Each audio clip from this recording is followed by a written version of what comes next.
अगर आपने रोजाना दिन में अपने घरों में, अपने पड़ोस में ये बात फैलानी शुरू कर दी कि भाई ये एक पौधा लगा लो, ये पानी बचाओ, ये टंकी से खुला हुआ नाजायज पानी बह रहा है, इसको बंद करो, मोटर स्टार्ट कर देते हैं, पानी बहता रहता है। जब पानी नहीं होता तो आधी बाल्टी में भी नहा लेते हैं, वरना तो 8 बाल्टी में नहाते हो।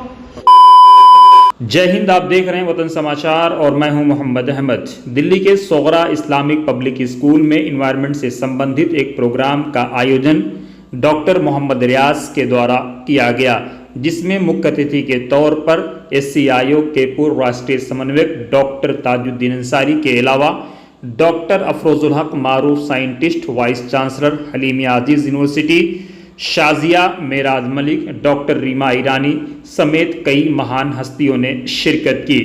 इस मौके पर डॉक्टर अफरोजुल हक ने बताया कि सबसे पहले हवा में जहर है, इस बात का पता फादर ऑफ मेडिसिन इब्ने सीना ने लगाया था, जिनकी किताब अल कानून फी तिब यूरोप में, जब यूरोप का डार्क एज था, उस वक्त 400 साल तक यूरोप में पढ़ाई गई। लेकिन बदकिस्मती यह है कि अल कानून फी तिब का नाम बदल करके पहले कैनन ऑफ मेडिसिन और अब सिर्फ कैनन रखने की तैयारी हो रही है। डॉक्टर अफरोजुल हक ने बताया कि इब्ने सीना ने ईरान के शहर रे में शहर के चारों तरफ कटे हुए गोश्त के टुकड़े लटका दिए और जहां गोश्त कम सड़न हुआ था, जिस हिस्से पे गोश्त में कम सड़न आई थी, इब्ने सीना ने उस जगह पर हॉस्पिटल बनाने का फैसला किया। इससे ये बात साफ है कि आज से नहीं बल्कि हज़ारों साल पहले हवा में जहर था, लेकिन अब इंसानों ने उस जहर को अपने लिए घातक बना लिया है। आइए देखते हैं इस मौके पर इन्वायरमेंट को लेकर के क्या कुछ बातें हुई और देशवासियों और दुनिया के लोगों से क्या अपील की गई। दिल्ली के सोगरा इस्लामिक पब्लिक स्कूल से वतन समाचार के लिए अहमद समीर की रिपोर्ट। पूरी दुनिया के अंदर जो है उथल पुथल मची हुई है। आपको शायद ये मालूम होगा, मैं आपको बताना चाहता हूँ कि आज बर्फ़ पिघल रही है और तमाम पानी का स्तर जो है बढ़ रहा है।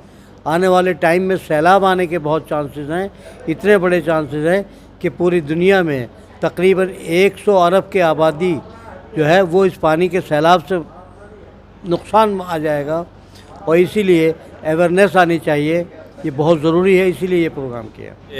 मोहम्मद अहमद साहब, ये बहुत ही प्यारा क्वेश्चन आपने मुझसे किया है। मैं अपने एक्सपीरियंस से ये बताऊं कि जब मैं पेरिस गया था 1 जनवरी 1985 को, तो वहाँ पर मैंने देखा कि जब मैं सुपरमार्केट में कोई चीज़ ख़रीदने जाता हूँ तो वहाँ प्लास्टिक बैग्स जो थे उन पर रेस्ट्रिक्शंस थी। आप देखिए कितना अरसा हो गया है। 85 में उन्होंने प्लास्टिक को बैन कर दिया था और हमारे यहाँ अभी तक प्लास्टिक बैन नहीं है। तो it is a sense of how much they are concern about pollution. तो ये फ़र्क है इंडिया में और यूरोप में। इन्वायरमेंटल को लेकर जैसा कि आपने पूछा कि क्या सोच है, इसके लिए ज़िम्मेदार लोग भी हैं और सरकारें भी हैं। क्या होता है ना, जो कूड़ा है लोगों के पास, जब मैं गई घर घर में जाके मैंने देखा कि उनके पास तो खाने के लिए पैसे नहीं हैं, तो वो कूड़े वाले को देने के लिए कहाँ से पैसा लाएं। तो वो उन्हें मजबूरन ये करना पड़ता है कि वो लोग दूसरों के घरों के आगे कूड़ा रख दें या फिर किसी की छत पे फेंक दें। हाँ, उनकी ये जिम्मेदारी ज़रूर बनती है कि जो भी उस एरिया में कूड़ेदान है वहाँ पे जाके वो फेंक सकते हैं कि दूसरों के घर के रखने के बजाय।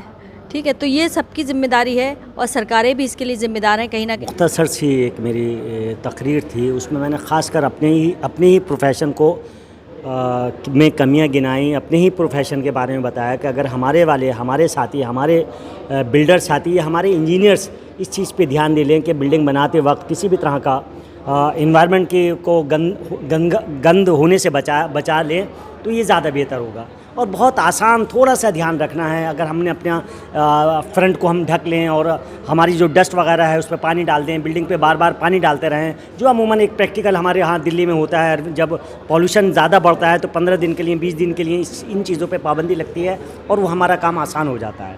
जो प्रकृति के साथ लोग छेड़छाड़ कर रहे हैं, जो खिलवाड़ कर रहे हैं, जैसे अभी वाटर लेवल कम हुआ, तमाम सारी बिल्डिंगें बन रही हैं, जो नेचुरलिटी थी वो इतनी तेज़ी से ख़त्म हो रही है जिसका क्या आदमी तसव्वुर भी नहीं कर सकता। पहले मेरे गांव के जो है आसपास जो है पनघट होता था और एक खुली जगह होती थी जिसे कि जो है गौशाला, वो जो है जानवरों के चुगने के लिए एक जगह होती थी, वहाँ पे लौंग के पेड़ होते थे। तो उन पेड़ों से जो है इतना फ़ायदा होता था कि मक्खी मच्छर या कीटनाशक कम होते थे। आज वो जो है जब से वो ख़त्म हुए हैं ना, तो मच्छर मक्खी बढ़ गई। ज़रूरत है हम लोगों को कि इन्वायरमेंट जो है हम लोगों से जुड़ा हुआ है, और इसको अगर जो हम लोग बचा के नहीं चलते हैं तो हमारे आने वाली पीढ़ी जो है वो बिल्कुल उनके लिए कुछ भी हम लोग छोड़ के नहीं जाएंगे।